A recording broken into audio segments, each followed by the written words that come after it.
할렐루야.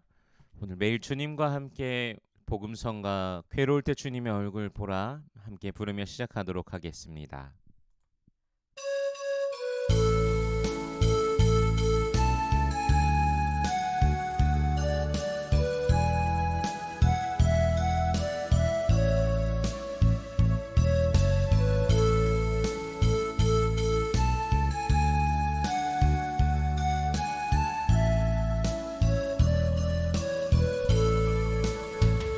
괴로울 때 주님의 얼굴 보라 평화의 주님 바라보아라.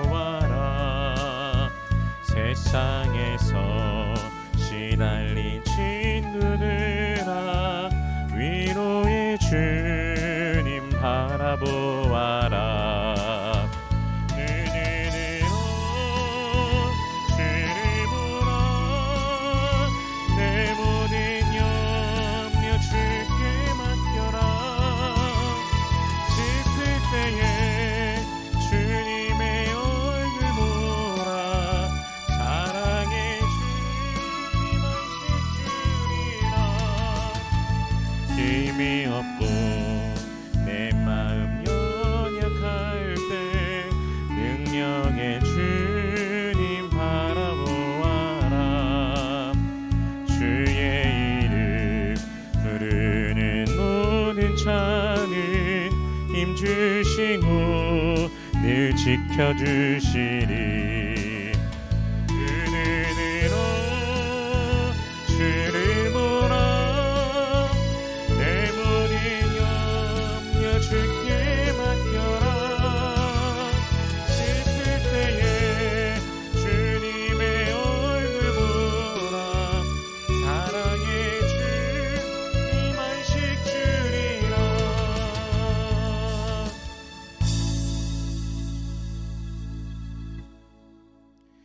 아멘. 오늘 매일 주님과 함께 나눌 말씀은 요엘 3장 1절에서 8절까지의 말씀입니다. 봉독하겠습니다. 보라, 그날 곧 내가 유다와 예루살렘 가운데에서 사로잡힌 자를 돌아오게 할 그때에 내가 만국을 모아 데리고 여호사밧 골짜기에 내려가서 내 백성 곧 내 기업인 이스라엘을 위하여 거기에서 그들을 심문하리니 이는 그들이 이스라엘을 나라들 가운데 흩어버리고 나의 땅을 나누었음이며 또 제비 뽑아 내 백성을 끌어가서 소년을 기생과 바꾸며 소녀를 술과 바꾸어 마셨음이니라. 두로와 시돈과 블레셋 사방아, 너희가 나와 무슨 상관이 있느냐? 너희가 내게 보복하겠느냐? 만일 내게 보복하면 너희가 보복하는 것을 내가 신속히 너희 머리에 돌리리니 곧 너희가 내 은과 금을 빼앗고 나의 진귀한 보물을 너희 신전으로 가져갔으며 또 유다 자손과 예루살렘 자손들을 헬라 족속에게 팔아서 그들의 영토에 멀리 떠나게 하였음이니라. 보라, 내가 그들을 너희가 팔아 이르게 한 곳에서 일으켜 나오게 하고 너희가 행한 것을 너희 머리에 돌려서 너희 자녀를 유다 자손의 손에 팔리니 그들은 다시 먼 나라 스바 사람에게 팔리라. 여호와께서 말씀하셨느니라. 아멘. 잠시 기도하겠습니다. 살아계신 하나님, 은혜를 감사합니다. 우리 주 예수 그리스도의 이름으로 말미암아 우리 주님을 힘입어 오늘 시작하는 모든 주의 백성들을 주께서 축복하시고 매일 그 은혜가, 그 능력이 주의 백성들의 삶에 있음을 만나고 경험하는 주의 백성들 되게 하여 주시옵소서. 모든 기도의 제목들, 마음의 소원들 우리 주님께서 아시오니 하나님, 부르짖는 모든 심령들에게 응답하여 주시옵소서. 먼저 하나님의 나라와 의를 구할 때 이 모든 것을 더하시는 아버지의 놀라우심을 경험케 하여 주시옵소서. 이 시간 또한 우리 함께 말씀을 대합니다. 성령께서 친히 조명하여 주시사 깨닫게 하시고 아멘으로 화답케 하시며 순종케 하시며 하늘로부터 내리는 신령한 복을 누리는 모든 주의 백성들 되게 하여 주시옵소서. 감사드리며 예수님 이름으로 기도드립니다. 아멘. 오늘 본문 이전에는 이스라엘에 대한 그 심판 그리고 그들을 향하여 회개하고 여호와께로 돌아오라라고 하는 그 초청 그리고 회복시키겠다고 하시는 하나님의 선포가 있었습니다. 그리고 이제 이스라엘을 향하였던 하나님의 시선이 열방 만국을 향하게 됩니다. 먼저 하나님께서는 유다와 예루살렘에 사로잡힌 자를 돌아오게 하십니다. 그리고 열방을 향하여는 심판을 행하십니다.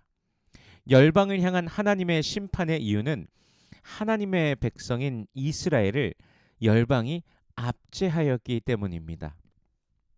물론 하나님께서 이스라엘을 심판하실 때 이스라엘이 하나님 앞에 그 범죄하며 하나님으로부터 돌아서는 그런 모습을 보일 때 하나님의 진노 아래 열방을 도구로 사용하여 이스라엘을 향하여 그렇게 사용하시긴 하셨습니다.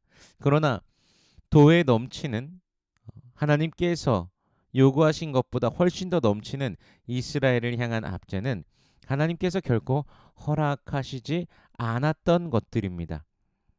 그들은 이스라엘 백성들을 끌고 가서 소년을 기생과 바꾸고 소녀를 술과 바꾸어 그들을 마치 매매하고 노예처럼 부리기도 하였습니다.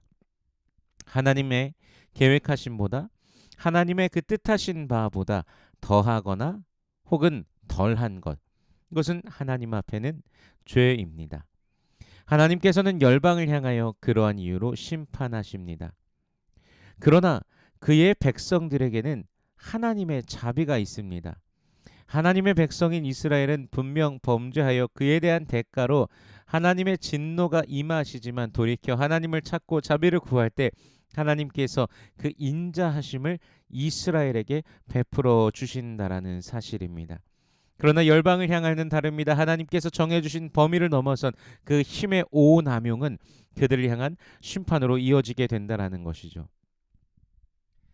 열방은 사실 더 큰 범죄도 하나님 앞에 저질렀습니다. 바로 하나님의 전에서 은과 금을 빼앗고 보물들을 자신들의 잡신들을 위한 신전으로 가져갔던 것이죠. 즉 하나님께 바쳐진 것들을 하나님께 드려진 것들을 훔쳐가는 행위까지 하나님을 즉 멸시하는 행위까지 그들이 아무렇지도 않게 행하였던 것입니다. 하나님께 바쳐진 것들을 훔쳐가고 하나님의 소유된 백성을 팔아넘긴 행위 모두 넘지 말아야 될 선을 넘긴 것입니다. 본문 7절과 8절 말씀을 보면 이렇게 말씀하십니다. 보라, 내가 그들을 너희가 팔아 이르게 한 곳에서 일으켜 나오게 하고 너희의 행한 것을 너희 머리에 돌려서 너희 자녀를 유다 자손의 손에 팔리니 그들은 다시 먼 나라 스바 사람에게 팔리라. 나 여호와가 말하였느니라. 아멘. 하나님께서는 팔려갔던 자신의 백성들은 다시 돌아오게 하고 자신의 백성을 팔아버린 이방 민족들 그들의 자녀들은 오히려 유다의 손에 의해 팔리고 또다시 더 멀리 팔리게 한다. 그렇게 선포하고 계십니다. 2장 25절에서 메뚜기, 느치, 황충, 팥죽이가 먹은 횟수대로 갚아주시겠다라고 말씀하시는데 이번에도 그들이 당한 그대로 갚아주심을 선포하고 계신 것입니다. 이것이 바로 주님 안에 있는 자의 특권이라는 것입니다. 하나님의 자녀의 특권이라는 것이죠.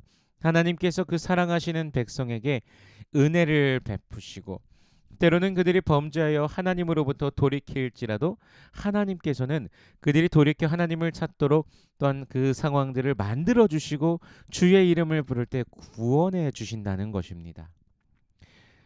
그런즉 그리스도 예수 안에 있는 자에게는 결코 정죄함이 없나니 이는 그리스도 예수 안에 있는 생명의 성령의 법이 죄와 사망의 법에서 너를 해방하였음이라. 아멘. 로마서 8장 1, 2절의 말씀입니다. 모든 사람은 죄와 사망의 법 아래 있습니다. 죄인이기 때문이죠.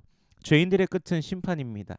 한번 죽는 것은 사람에게 정하신 것이요 그 후에는 심판이 있으리니라고 말씀하십니다. 그러나 예수를 영접한 자, 예수를 믿는 자, 그리스도를 구주로서 고백하는 자, 그에게는 심판으로 영원한 죽음에 이르는 것이 아닌 생명으로 빛으로 나아가게 되는 것입니다. 바로 그리스도 예수의 피로 씻김 받았기 때문입니다. 예수의 피, 보혈의 피가 우리 가운데 흐르고 있습니다. 그분을 향한 믿음으로 우리가 날마다 살아가기를 소원합니다. 물론 때로는 어려움도 있습니다. 하나님께서 정해주신 그 테스트의 과정들일 수도 있습니다. 또는 하나님 앞에 범죄함으로 인하여 훈계하시고 징계하심일 수도 있습니다. 하지만 그 모든 상황들조차 은혜인 것은 우리가 하나님의 사랑과 자비 아래 있기 때문입니다. 예수 그리스도 안에서 새 생명 얻은 자, 하나님의 자녀라는 사실입니다. 히브리서 12장 7절에서도 그렇게 말씀하시죠. 너희가 참음은 징계를 받기 위함이라. 하나님이 아들과 같이 너희를 대우하시나니 어찌 아버지가 징계하지 않는 아들이 있으리요. 즉 우리가 이러한 일들 가운데 있을 때 고난과 괴로움과 그런 일들 가운데 있을 때 이런 일들이 발생하는 이유가 무엇일까? 그것을 우리가 돌아보면서 주님 앞에 서야 될 것입니다. 여러 가지 이유들, 어쨌든 궁극적으로 그 모든 것을 통하여서 우리는 주님을 바라보게 됩니다. 하나님의 자녀들을 그렇게 이끌어 가신다는 사실을 우리가 알고 또한 주님을 더욱더 신뢰하며 믿음으로 걸어가길 소원합니다. 자녀로서 기뻐하며 감사하며 주님을 찬양하는 삶, 오늘도 하나님 아버지의 그 인도하심을 누리며 주님과 동행하는 복된 하루 되시길 주님의 이름으로 축원합니다. 기도하겠습니다. 살아계신 하나님, 은혜를 감사합니다. 오늘도 우리를 주장하시는 우리 하나님의 은혜로 인하여 감사와 찬양과 영광을 올려드립니다. 우리 주 예수 그리스도 안에서 우리가 하나님의 자녀가 되었으니 주님을 더욱더 기뻐하며 믿음으로 나아가는 주의 백성들 되게 하여 주시옵시고 아버지의 그 인도하심, 그 선하신 손을 누리며 매일을 걸어가는 주의 백성들 되게 하여 주시옵소서. 감사드리며 예수님 이름으로 기도드립니다. 아멘.